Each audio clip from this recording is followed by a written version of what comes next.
Hey there, C1 superstars. I'm Kit, your host on Piece of Cake Speak English, where we make fluency fun and, well, a total piece of cake. Let me hit you with a big question. Ever been in a conversation where you knew every word, nailed the grammar, but still felt like you weren't quite connecting? Maybe the tone was off, or you missed a cultural vibe. That's the C1 challenge. You're advanced, but to sound truly native, you need to master the subtle art of conversation. Today, we're diving into 5 advanced conversational techniques to help you navigate complex discussions with confidence, charm, and cultural savvy. Whether you're negotiating a deal, joking with friends, or steering a tough debate, these skills will make your English shine. We'll break them down with real-world examples, then practice with guided role plays to lock them in. Plus, stick around for a motivational wrap-up to keep you pumped. Piece of Cake Speak English is all about helping you cross that final bridge to flawless fluency. Grab a notebook, get comfy, and let's make your English unstoppable. Ready? Let's dive in. All right, let's jump into the core lesson. 5 advanced conversational techniques to make you sound like a native. I'll explain each one in detail, share why it matters, act out scenarios, and give cultural tips to nail it. Let's start with the first one. Technique 1. Hedging for politeness. Let's kick things off with the first technique. Hedging for politeness means softening your statements to sound diplomatic or cautious. In American English, especially in professional or sensitive settings, being too direct can come off as rude. Hedging helps you express opinions or disagreements while keeping the conversation friendly and collaborative. For C1 learners, this is key to sounding polished and respectful. For example, imagine you're in a team meeting and your colleague suggests a risky idea. Someone says, "Let's launch the campaign tomorrow." I'd reply, "I might be mistaken, but wouldn't it be better to wait for more data?" This softens your disagreement and shows respect. Another example. At a dinner party, someone says, "This restaurant is the best in town." If you disagree, you could say, "I'm not entirely sure I'd agree, but it's definitely got a great vibe." Hedging words like might, perhaps, or I'm not sure make you sound thoughtful. Pro tip: practice hedging in high-stakes settings like job interviews to avoid sounding overly assertive. Let's move to the next one, Technique 2. Technique 2. Mirroring for rapport. Here's the second technique. Mirroring for rapport means subtly matching someone's tone, energy, or speaking style to build connection. In American culture, people unconsciously trust those who vibe like them. For C1 learners, mirroring helps you blend into diverse social groups, from casual hangouts to professional chats, making you seem relatable and approachable. Picture this. Your friend is super excited about a new hobby. They say, "I'm so pumped for this hiking trip." I'd reply, "Dude, I'm totally stoked too. What's the trail like?" By matching their enthusiasm and slang from pumped to stoked, you build rapport. Or, in a formal setting, if your boss speaks calmly and says, "We need to address this issue carefully," you might reply, "Absolutely. I'd approach it with caution. What's the next step?" Mirroring their formal tone builds trust. Be subtle. Overdoing it can seem fake. Try this with friends or colleagues to feel more connected. All right, ready for the next? Here's Technique 3. Technique 3. Backchanneling for engagement. Now for the third technique. Backchanneling for engagement means using verbal cues like, "I see," "Really?" or "Aha" to show you're actively listening. In American conversations, these small signals are huge. They tell the speaker you're engaged without interrupting. For C1 learners, mastering backchanneling makes you a better conversational partner, especially in long discussions or emotional talks. Imagine your friends venting about work. They say, "My boss keeps piling on tasks." I'd reply, Oh, really? That sounds intense. What else happened? The really and follow-up questions keep them talking. Or, in a meeting, someone says, sales are up 20%. You might say, wow, that's impressive. How'd we pull that off? These cues show you're present. Cultural tip. Americans use backchanneling a lot, so practice sprinkling these in naturally, but don't overdo it to avoid sounding robotic. Let's keep going with Technique 4. Technique 4. Rhetorical questions for persuasion. Here's the fourth technique. Rhetorical questions for persuasion means using questions to steer or persuade someone without sounding pushy.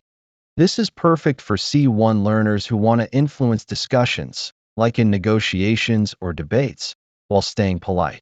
In American English, rhetorical questions make you sound confident yet collaborative. Say you're pitching an idea at work. Your boss says, "Why change our strategy?" I'd reply, "Don't you think a fresh approach could boost our engagement?" The question invites agreement without forcing it. Or, with friends planning a trip, someone says, "Let's go to the beach." You might say, "Wouldn't a mountain hike be more exciting?" It gently shifts the conversation. Tip: use a curious tone, not a confrontational one, to keep it friendly. Practice this in debates to sound persuasive and natural. One more to go, Technique 5. Technique 5. Code switching for context. Finally, the fifth technique. Code switching for context means adjusting your formality based on the setting. Formal in professional situations, casual with friends. For C1 learners, this shows cultural fluency, as Americans often shift speech depending on the audience. Mastering this makes you versatile and relatable in any context. Imagine you're at a work meeting, then head to drink with colleagues. In the meeting, I'd say, "I'd appreciate your feedback on this proposal." At drinks, I'd switch to, "Hey, what do you guys think about the new project?" Or, if a client says, "We need results fast," I'd reply formally, "Absolutely, we'll prioritize efficiency." Later, with a coworker, I'd say, "Man, that client's in a hurry, huh?" Tip: listen to how native speakers shift tones in different settings, like podcasts or meetings, to mimic their flexibility. You've got these 5 techniques down. Nice work. Now, let's bring them to life with guided role-play scenarios. I'll act out a short conversation, show how to use the technique, and then challenge you to adapt it to a similar situation. Try it out loud or in your head to practice. Let's make these skills stick. Scenario 1. Hedging in a debate. Imagine I'm debating with a friend about a movie. They say, "This remake is way better than the original."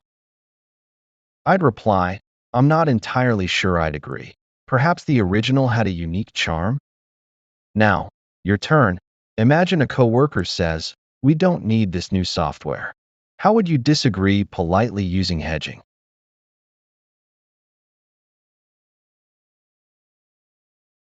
Try saying something like, "I might be wrong, but couldn't the software save us time?" Scenario 2. Mirroring at a party. Picture me at a party. Someone said, "I'm so excited for this DJ." I'd reply, "Yo, I'm totally hyped too.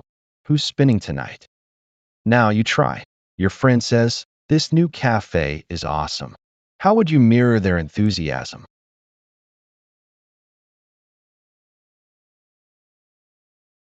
Maybe say, "Totally. I'm loving the vibe here. What's your favorite dish?" Scenario 3. Backchanneling in a chat. Say my friend's sharing a story. They say, "My vacation was wild. Our car broke down." I'd reply, "No way, really? What happened next?" Now, your turn. Your colleague says, "This project is driving me nuts." How would you backchannel to keep them talking?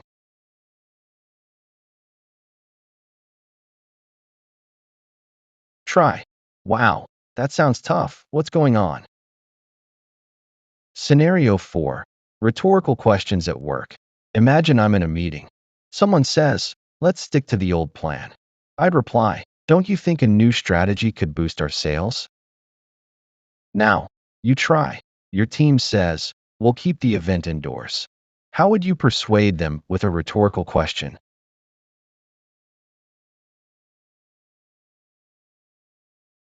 Maybe say, wouldn't an outdoor venue make it more fun? Scenario 5. Code switching in two settings. Picture me with a client, then friends. With the client, I'd say, I'd value your input on this proposal. With friends, I'd say, yo, what's the deal with this project? Now, you try. Imagine you're with a boss, then a coworker. How would you code switch?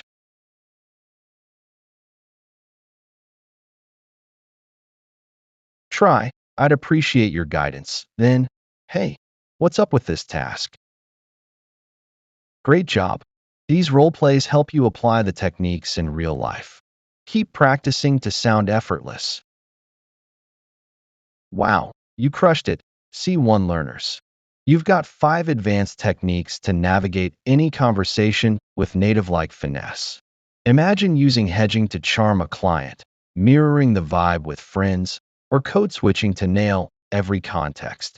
You're basically a fluency pro now. Practice these daily, and you'll own the subtle art of English conversation. Subscribe to Piece of Cake Speak English and hit the bell so you don't miss next week's lesson on advanced negotiation tactics. You don't want to miss out. Our community's growing fast, and these tips are your key to flawless English. Drop a comment. Which technique will you use first? I'm Kit, and I'll see you next time. Keep shining, and make English a piece of cake.